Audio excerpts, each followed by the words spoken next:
Hello, my name is Yvonne Scott. I am a Fellow Emeritus at Trinity College Dublin.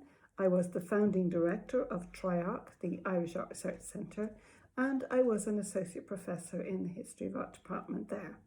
I have served on several boards of cultural institutions, and I chair the advisory board for Volume 5 on 20th Century Art in the project, the Royal Irish Academy Project, Art and Architecture of Ireland. And I also contributed about a dozen of the essays to that volume. My particular research interests lie in the field of landscape and environment, and particularly as it relates to modern and contemporary art. And I'm very interested in interdisciplinary approaches, such as the relationship between mapping, between cartography and contemporary art. For the Modern Ireland in 100 artworks, I wrote 4 of the entries, but the essay I'd like to read you now is for 1995, addressing the city drawings by Cathy Prendergast. And fairly early on in that project, when Cathy Prendergast was working on the artworks that form that artwork, she gave me an opportunity to meet with her, to interview her in her London studio, and some of the insights from that meeting found their way into my essay. So I'm going to read it to you now. A major question prompted by the maps that adorn the walls in Vermeer's paintings is whether they were primarily informative or decorative. Because maps are the products of scientific research and their functional usefulness depends on their accuracy, it can be forgotten that maps are essentially pictures, diagrammatic images that approximate, not replicate, the real experienced physical world.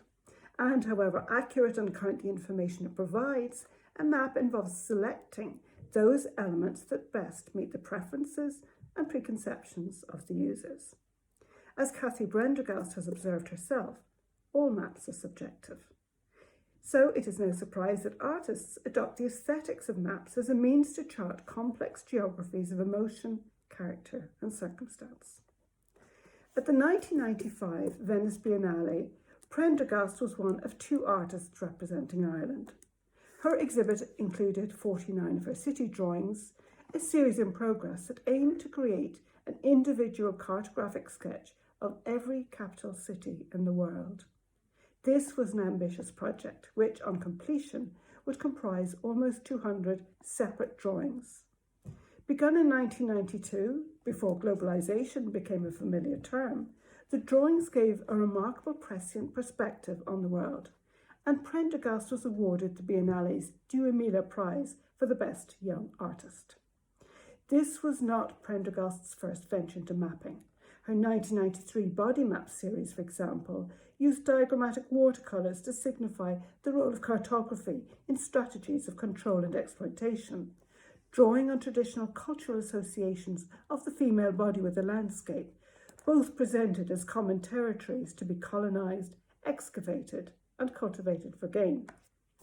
In 1989, her tent-shaped map, as small as a world and as large as alone, alluded to migration, habitation and the translocation of home, a recurrent theme that has continued with her evocative map works addressing the naming of places after events and experiences, a toponymy of love and loss. The city drawings created a particular challenge for Prendergast in representing actual places, but as points of departure. As she observed in an interview she had with me, I started to think how I could make something that was rooted in reality, but could be about the imagination. And that's when I started to do the little city drawing, she said. Each city, regardless of size, is depicted on the same size sheet of paper, a kind of democracy of scale, though clearly those cities that are the most condensed indicate something of their weight and power in the real world.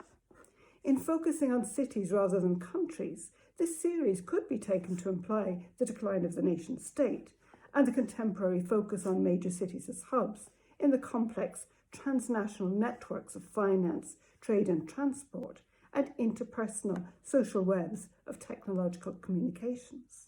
However, by targeting capital cities, the national context remains present and typically Prendergast's work embodies the contradictions of reality. The artist's primary concern, though, was the impact of her maps as animate structures. Their evolution as arenas of human engagement can be seen in the spreading lateral networks of roads and pathways as they flow around rivers and green spaces, shaped by the contours of coastlines.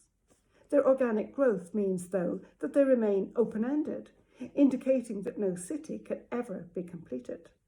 Similarly, the ultimate number of capital cities fluctuates in response to political change, and so the parameters of the project itself remained ever fluid. While each city is recognisable with familiar landmarks, these maps are devoid of any label, intentionally denying them the original role of maps as products of ordnance survey or military intelligence.